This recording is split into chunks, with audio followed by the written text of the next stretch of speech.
مختصر افسانہ جس کا موضوع ہے قیمت۔ گل نے پارک میں داخل ہوتے ہی خالی کرسی دیکھنی چاہی، لیکن اس نے دیکھا کہ زیادہ تر کرسیاں بک تھیں۔ وہ کچھ سوچتے ہوئے آگے کی اور چل دی، جہاں ایک درخت کے نیچے آمنے سامنے دو کرسیاں لگی ہوئی تھیں۔ ایک کرسی پر ایک جوڑا بیٹھا ہوا تھا اور سامنے والی کرسی خالی تھی۔ گل دھیرے دھیرے اس کرسی کی طرف بڑھی اور اپنا پرانا سا پرس کرسی پر رکھتے ہوئے وہاں بیٹھ گئی اور بے صبری سے عمران کا انتظار کرنے لگی، کیونکہ عمران نے اسے 11 بجے آنے کے لیے کہا تھا اور اب تو 12 بجنے والے تھے۔ اب وہ سامنے بیٹھے جوڑے کو بغور دیکھنے میں مصروف تھی، جو آپس میں محو گفتگو تھے اور بار بار ایک دوسرے کو دیکھ کر مسکرا رہے تھے۔ لڑکے نے لڑکی کا ہاتھ اپنے ہاتھ میں بہت نازک طرح سے سنبھالا ہوا تھا اور لڑکی کی گود میں ایک لال رنگ کا گفٹ باکس تھا، جو شاید اس لڑکے نے اسے دیا تھا۔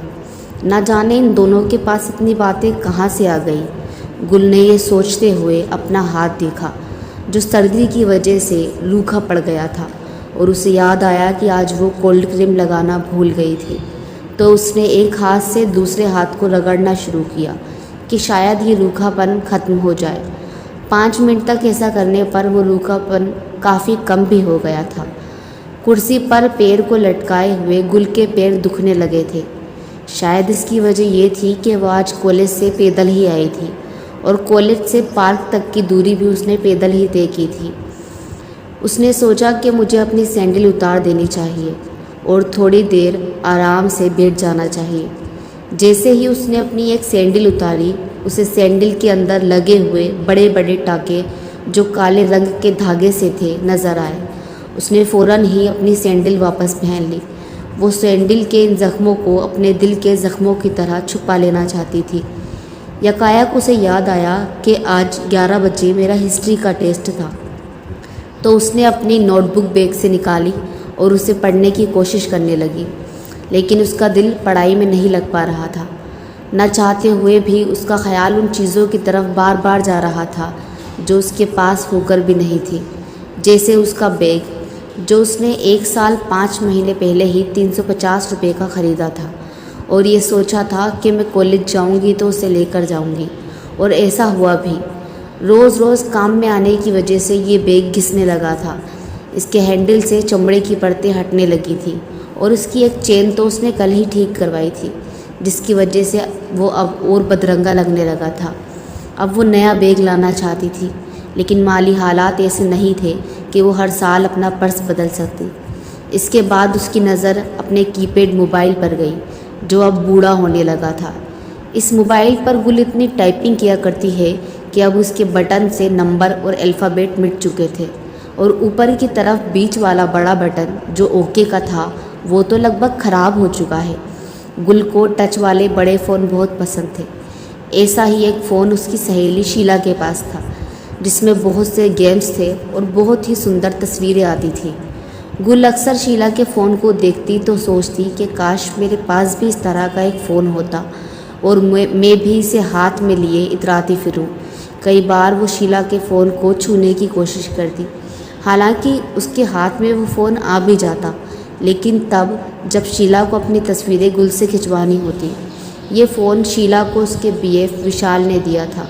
شیلا اکثر گل سے کہتی کہ وشال اسے بہت سے تحفے دیا کرتا ہے، تو گل سوچتی کاش میرے پاس بھی کوئی ایسا ہوتا جو میرے لیے کبھی یہ کبھی وہ، میں جو چاہتی لا کر دیتا۔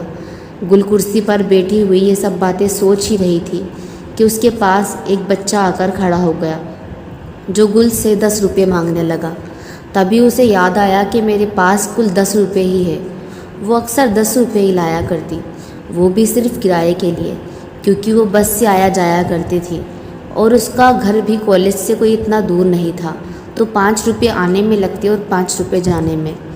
اس میں بھی اگر وہ پیدل چلی جائے تو 5 روپے بچ جایا کرتے تھے۔ بچہ بار بار گل کے ہاتھ لگا کر کہتا، دیدی 10 روپے دے دو نا، بھوکا ہوں۔ گل نے سوچا منع کر دوں، لیکن اس نے دیکھا کہ سامنے بیٹھا جوڑا گل کی طرف ہی دیکھ رہا ہے، تو اس نے بیگ سے 10 روپے کا نوٹ نکال کر بچے کو دے دیا۔ وہ بچہ گل سے پیسے لے کر سیدھے سامنے بیٹھے جوڑے کے پاس گیا اور ان سے بھی یہی لائن دہرا دی۔ لڑکے نے بچے کو ڈانٹ ڈپٹ کر جلدی ہی بھگا دیا اور لڑکی سے کہنے لگا، نہ جانے کہاں کہاں سے آ جاتے ہیں اسٹوپڈ غریب۔ یہ سن کر لڑکی نے زوردار کہا لگایا اور گل کو ایسا لگا جیسے وہ کہا وہ فقرہ مجھ پر ہی کسا گیا ہے۔ اب 12 بج چکے تھے۔ عمران کا کچھ اتا پتہ نہیں تھا۔ گل نے سوچا کہ فون کر کے پوچھتی ہوں، لیکن اسے یاد آیا کہ فون میں بیلنس رات 12 بجے ہی ختم ہو چکا تھا۔ گل کی ملاقات عمران سے 3 مہینے پہلے فیس بک پر ہوئی تھی۔ آج یہ پہلا موقع تھا جب گل عمران سے سامنے سے دیکھنے والی تھی۔ حالانکہ اس کی فوٹو اس نے کئی بار دیکھی تھی، جس میں وہ بہت گورا، لمبا چوڑا اور امیر نظر آتا تھا۔ ان 3 مہینوں میں گل کا 2 بار ریچارج بھی عمران نے کروایا۔ وہ روز 1 گھنٹے عمران سے باتیں کیا کرتی اور دن بھر کے بوجھ کو اس سے باتیں کر کے ہلکا کر لیا کرتی۔ گل کی 4 بہنیں اور تھیں جو اس سے چھوٹی تھیں۔ ان سب کی پرورش بس ہو رہی تھی بنا کسی خواہشات کی تکمیل کے۔ اس کے امی ابو روز کسی نہ کسی بات پر جھگڑ بیٹھتے۔ اس بات کا صدمہ گل کو اندر ہی اندر بنجر بناتا جا رہا تھا۔ گل کے ابو محلے کے ایک بڑے گھر میں چوکیدار تھے، جن کی آمدنی بہت کم تھی، اتنی کم کہ انہیں 2 وقت کا کھانا تک نصیب نہ ہو۔ لیکن گل کی ماں سلائی کڑھائی کر کے کیسے نہ کیسے گھر چلا رہی تھی۔ گل بس اسی آس میں پڑ رہی تھی کہ جلدی ہی میری کہیں نہ کہیں نوکری لگ جائے گی اور گھر کے حالات سدھر جائیں گے۔ عمران نے گل سے 1 مہینے میں ہی جینے مرنے کے وعدے کر لیے تھے، اور گل سوچتی تھی کہ شاید یہ وہی شخص ہے جسے خدا نے میرے لیے بنایا ہے۔ حالانکہ عمران صرف گل کے بارے میں اتنا جانتا تھا کہ وہ سنسار چند کالج کی 2nd ایئر کی گرل ہے جس کا نام گل ہے، اور ایک بار گل نے اپنی تصویر بھی عمران کو دی تھی جو اس نے شیلا کے موبائل سے لی تھی۔ اس تصویر کو دیکھنے کے بعد تو عمران جیسے اس پر اور زیادہ مر مٹا تھا۔ اب گل اپنے خیالوں کے دائرے سے باہر آئی تو اس نے دیکھا سامنے والا جوڑا ہاتھ میں ہاتھ ڈالے واپس جا رہا ہے۔ اس نے اپنی گھڑی میں وقت دیکھا تو یاد آیا اس کی یہ گھڑی تو کافی دنوں سے بند ہے۔ فون میں وقت دیکھ کر اسے معلوم ہوا کہ 1 بجنے والا ہے۔ اب اسے عمران پر غصہ آنے لگا۔ اس نے سوچا عمران نے اسے بیوقوف بنا دیا، وہ اسے یہاں بلا کر خود نہیں آیا۔ پھر دل ہی دل میں یہ سوچنے لگی شاید وہ میرے لیے گفٹ لینے گیا ہو، یا پھر میں نے اسے بتایا تھا کہ مجھے چاکلیٹ بہت پسند ہے تو ہو سکتا ہے وہ میرے لیے لے کر آئے۔ یہ سوچ کر اس کا غصہ کچھ کم ہو گیا اور اس نے بوڑھے موبائل میں سانپ سیڑھی والا گیم کھیلنا شروع کیا۔ اچانک اس کے موبائل پر ایک انجان نمبر سے فون آیا۔ اس نے کہا ہیلو کون؟ سامنے سے آواز آئی گل میں عمران، سوری میں لیٹ ہو گیا، تم پارک میں کس سائڈ بیٹھی ہو؟ گل نے کہا پارک کے اندر داخل ہوتے ہی سیدھے ہاتھ پر آؤ، جہاں ٹوٹے ہوئے 2 جھولے پڑے ہیں وہیں تھوڑا آگے برگد کے ایک پیڑ کے نیچے 2 کرسیاں لگی ہوئی ہے، بس میں وہیں بیٹھی ہوں، تم آ جاؤ۔ عمران نے کہا اوکے۔ اب گل اپنے آپ کو درست کرنے میں لگ گئی، اپنی چادر کو جھاڑنے لگی کہ کہیں کوئی مٹی یا پتا تو اس پر نہیں ہے۔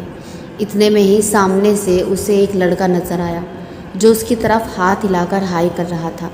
گل نے سوچا کوئی منچلا ہوگا، کیونکہ جب سے وہ یہاں بیٹھی تھی 3 لڑکے اسے الگ الگ فکرے کس کر آگے بڑھ چکے تھے، اس لیے اس نے نظریں چرا کر دوسری طرف کر لی۔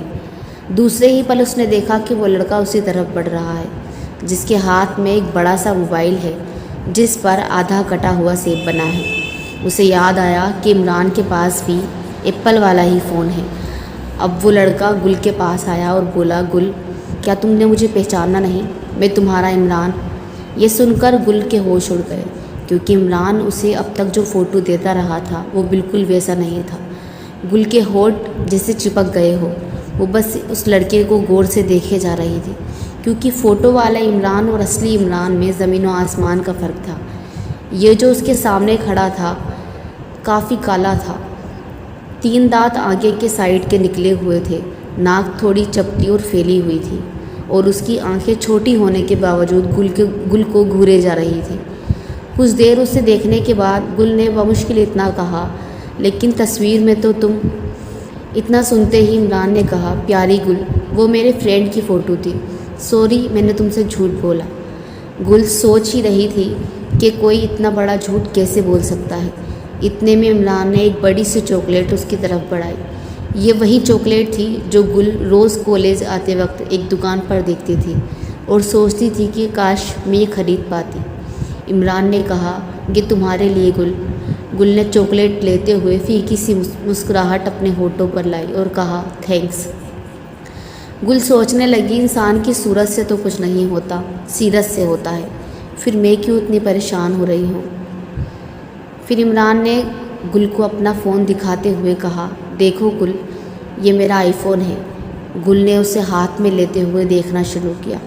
اس میں کئی مزیدار گیمز تھے۔ اسے کھولا تو عمران نے کہا، کھیل لو نا گل، اور وہ کھیلنے لگی۔ پہلی بار گل نے اتنا مہنگا فون اپنے ہاتھ میں لیا تھا۔ اس نے محسوس کیا کہ عمران کا ایک ہاتھ اس کی جانغوں پر ہے۔ اس نے سوچا کہ محبت میں شاید ہی سب کچھ ہوتا ہے، اور وہ اپنے گیم میں لگی رہی۔ پھر اس کا ہاتھ جانغ سے پھسل کر کبھی اوپر تو کبھی نیچے دینگنے لگا۔ دھیرے دھیرے گل کو عمران سے گھن آنے لگی۔ اس نے ایسا محسوس کیا جیسے ایک بڑا کیڑا اس کے پورے بدن پر پھر گیا ہو۔ اس نے سوچا تھا عمران سے پہلی بار ملنے پر وہ اس کا ہاتھ اپنے ہاتھ میں لے کر پیاری پیاری باتیں کرے گا، محبت کے چند لفظ کہے گا، لیکن اس کے سامنے تو ایک وحشی تھا جسے صرف جسم کی بھوک تھی۔ اسے ایک چاکلیٹ کی قیمت عمران وصول کر چکا تھا۔ یہ قیمت چکاتے ہی گل بھاری بھاری قدموں سے گھر کی اور روانہ